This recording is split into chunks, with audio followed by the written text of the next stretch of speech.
सौराष्ट्रे सोमनाथं च श्रीशैले मल्लिकार्जुनम् उज्जैनमहाकालम् ओङ्कारं ममलेश्वरं परल्यां वैद्यनाथं च डाकिन्या भीमशङ्करं सेतुबन्धे तु रामेशं नागीशं दारुकावने वाराणस्यां तु विश्वेशं त्र्यम्बकं गौतमीतटे हिमालये तु केदारं भृशुण्डीशं शिवालये एतानि ज्योतिर्लिङ्गानि सायं प्रातः पठेन् नरः सप्तजन्मकृतं पापं स्मरणेन विनश्यति। जैसा कि हम सभी जानते हैं कि भगवान शिव के 12 दिव्य ज्योतिर्लिंग हैं। श्रावण मास के पवित्र समय में हम इन ज्योतिर्लिंग कथाओं की श्रृंखला में एक एक करके इनके बारे में जानते हैं। पिछले वीडियो में हमने सोमनाथ ज्योतिर्लिंग और श्री मल्लिकार्जुन ज्योतिर्लिंग के बारे में जाना। आज हम उज्जैन में स्थित महाकालेश्वर ज्योतिर्लिंग के बारे में रोचक तथ्यों को जानने का प्रयास करते हैं। इसे हम एक पौराणिक कथा के माध्यम से समझते हैं, जिसमें उज्जैन महाकालेश्वर ज्योतिर्लिंग के बारे में वर्णन आता है। उज्जैन को प्राचीन काल में अवंतीपुर नगरी के नाम से जाना जाता था। एक समय उज्जैन नगरी में वेदप्रिय नाम के ब्राह्मण रहते थे। वह अपने घर में प्रतिदिन 24 घंटे अपने द्वारा स्थापित शिवलिंग की पूजा करते थे। वे शिवजी के अन्य पुत्र थे। उनके 4 पुत्र थे। उनका सबसे बड़ा पुत्र था देवप्रिय और उसके बाद प्रियमेधा, सौव्रत और सुव्रत। वे अपने पिता के समान ही भगवान शिव के अनन्य भक्त थे। वे सभी दिन का अधिकतर समय महादेव की पूजा करने और उनका गुणगान करने में ही बिताया करते थे। उनके घर में हमेशा निर्विघ्न रूप से हवन चलते रहते थे। भगवान शिव की आराधना स्वरूप उन्होंने ऐसी सद्गति प्राप्त कर ली थी जो कि संतों को भी दुर्लभ होती है।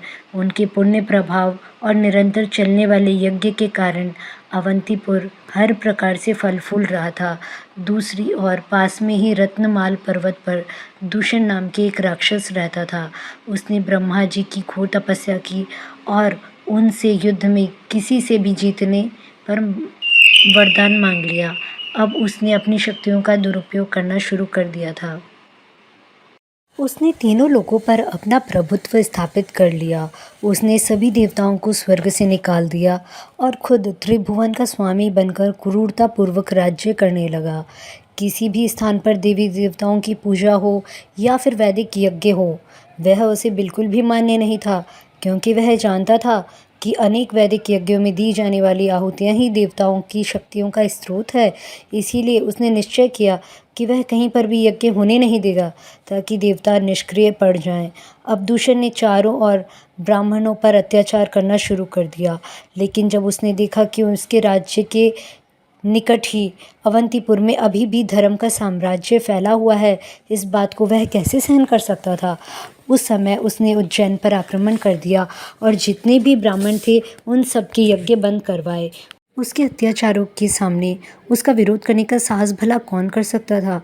इसीलिए सभी उसके पास के ब्राह्मणों ने वैदिक यज्ञों को करना बंद कर दिया। लेकिन वेदप्रिय और उनके चारों पुत्र इस आतताई से डरे नहीं। काल भी उसका क्या करे जो भक्त हो महाकाल का। जो भक्त महाकाल का है उसके अंदर भय आना कैसा। महाकाल के प्रति उनकी श्रद्धा कभी कम नहीं होती। ऐसे में वेद प्रिय ब्राह्मण ने अपने बालकों को संबोधित करते हुए कहा, हे मेरे प्रिय पुत्रों, इस समय हमारा राज्य संकट की स्थिति में है। चारों ओर से उस आतताई ने अस्त्र शस्त्र सैनिकों को हमारे आसपास इकट्ठा किया है और हमारे पास न तो कोई शस्त्र है और ना ही कोई सेना। हम ऐसे ही में युद्ध नहीं कर सकते। हमारे पास तो सब कुछ भगवान शिव ही हैं। इसीलिए हमें उन्हीं की शरण में जाना चाहिए और हमें उनके प्रति अपनी श्रद्धा को अटूट रखना, बनाए रखना चाहिए। वे अवश्य ही अपने भक्तों की रक्षा करते हैं। अपने पिता के ऐसे साहसपूर्ण वचनों को सुनकर वेदप्रिय के चारों पुत्र के चेहरे पर एक उत्साह की लहर दौड़ आई। उन्होंने मिट्टी से बने अपने शिवलिंग की पूजा करना प्रारंभ कर दिया। अब अवंतीपुर में एक यही घर बचा था जिसमें भगवान शिव की आराधना हो रही थी। वेद प्रिय और उनके चारों पुत्र पूजा में इतने लीन हो गए थे कि उन्हें पता ही नहीं चला कि कब उनके घर के द्वार पर दूषण राक्षस आकर खड़ा हो गया था। वो उन्हें धमकाते हुए कहने लगा, अरे मूर्ख ब्राह्मण, पूजा अर्चना करना बंद कर दे। यदि तूने ऐसा नहीं किया तो मैं अपनी तलवार से तेरा मस्तक धड़ से अलग कर दूंगा। मेरी बात मान ले, अन्यथा तू अपने प्राणों से हाथ धो बैठेगा। लेकिन उसकी बातों से वेद प्रिय ब्राह्मण और उसके पुत्रों पर कोई असर नहीं हुआ। वे सभी भगवान शिव की आराधना में लीन हो चुके थे। उन्हें इस प्रकार ध्यानमग्न अवस्था में देखकर दूषण ने अपनी सेना के साथ उन पर आक्रमण कर दिया और इस समय एकाएक धरती कांपने लगी, आसमान गरजने लगा और पार्थिव शिवलिंग वेद प्रिय ने जो स्थापित किया था उसमें से भयंकर खटखटाहट हुआ और उसमें से विशालकाय महाकाल प्रकट हुए। उन्होंने भयंकर सिंहनाद करते हुए उस असुर से कहा, अरे मूर्ख, तूने मेरे भक्तों पर अत्याचार किया है। तुझे क्या लगा कि ये निसहाय हैं?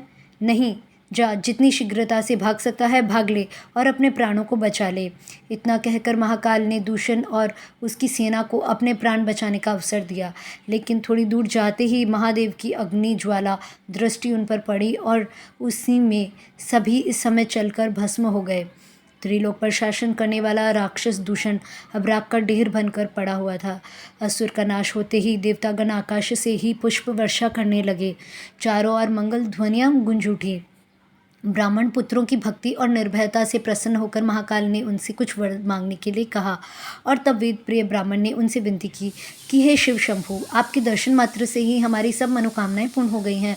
हमारी यही इच्छा है कि आप हमें इस भौतिक जगत से मुक्ति प्रदान करें। दूसरा यह है कि जिस शिवलिंग की हमने आराधना की है और आप उसमें से प्रकट हुए हैं, उस शिवलिंग में आप सदा सदा के लिए प्रकट हो जाएं और सृष्टि के जीवों का कल्याण करें। जो भी आपकी शरण में आए उसको आप उसकी मुक्ति प्रदान करें। महादेव ने ब्राह्मण के वचनों को पूरा करते हुए अपने प्रकाश स्तंभ तृतीय महाकालेश्वर ज्योतिर्लिंग के रूप में उसी स्थान पर अपना निवास बना लिया। नैमिषारण्य में एकत्रित हुए सौनक आदि ऋषियों को महाकालेश्वर ज्योतिर्लिंग का रहस्य बताते हुए श्रील सूत गोस्वामी जी कहते हैं कि जो भी व्यक्ति महाकाल के दर्शन करता है उसे स्वप्न में भी कोई दुख नहीं आता। सभी इच्छाओं की पूर्ति के साथ साथ वह व्यक्ति को मोक्ष प्रदान करते हैं।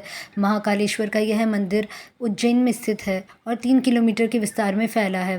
रामायण के अनुसार भगवान श्री राम जी और माता सीता ने अपने स्वर्गीय पिता दशरथ महाराज का पिंडदान इसी स्थान पर किया था। भगवान श्री बलराम जी और श्री कृष्ण जी ने अपनी शिक्षा सांदीपनि मुनि से इसी स्थान पर प्राप्त की थी। आज भी उनका आश्रम इस स्थान पर स्थित है। विश्व में सर्वेश्वर महादेव के रूप में शिवलिंग की पूजा की जाती है। भगवान श्री कृष्ण की 8 रानियों में से मित्र वृंदा भी इसी स्थान की राजकुमारी थी। राजा इंद्रद्युम्न जिनके लिए भगवान जगन्नाथ जी प्रकट हुए थे, वे भी इसी क्षेत्र के राजा थे और राजा विक्रमादित्य की राजधानी भी उज्जैन ही रही थी। श्रील रूप गोस्वामी जी बताते हैं कि धरती पर 7 ऐसे तीर्थ हैं जो मोक्ष प्रदान करते हैं। ये 7 तीर्थ हैं मथुरा, अयोध्या, द्वारिका, कांची, कामाक्षी, मायापुर, काशी विश्वनाथ और अवंतिकापुरी। यही नहीं, उज्जैन नगरी और भी अन्य कारणों से बहुत महत्वपूर्ण है। जब पक्षीराज गरुड़ अमृत का कलश लेकर अपनी सौतेली माता कद्रू के पास जा रहे थे तो मार्ग में उन्होंने 4 स्थानों पर कलश रखा था और इस कलश से अमृत की कुछ बूंदें छलक गई थीं और इन स्थानों में से अवंतिकापुरी भी एक है। इन चारों स्थान पर महाकुंभ का आयोजन होता है। भगवान विष्णु की कृपा से उज्जैन में शिप्रा नाम की एक नदी प्रकट हुई। यदि कोई इस पावन नदी में स्नान करके उसके बाद महाकालेश्वर के दर्शन करता है तो उसे सभी 12 ज्योतिर्लिंगों के दर्शन प्राप्त करने का फल होता है। राजा विक्रमादित्य अपनी राजधानी अवंतिकापुरी में निवास करते थे तो उन्हें अनुभव हुआ कि साक्षात महाकाल यहाँ पर विराजमान है। तो उन्होंने घोषणा की कि उज्जैन के राजा वे नहीं बल्कि महाकाल हैं।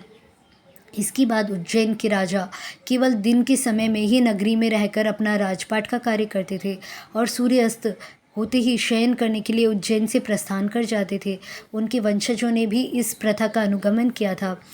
उज्जैन में स्थित महाकालेश्वर का यह मंदिर विश्व में एकमात्र ऐसा मंदिर है जहां दक्षिण मुखी शिवलिंग स्थापित है। यहां पर भस्म आरती की परंपरा है जो अपने आप में बहुत ही अनोखी है। यहां भगवान शिव को विभिन्न रूपों में श्रृंगार किया जाता है।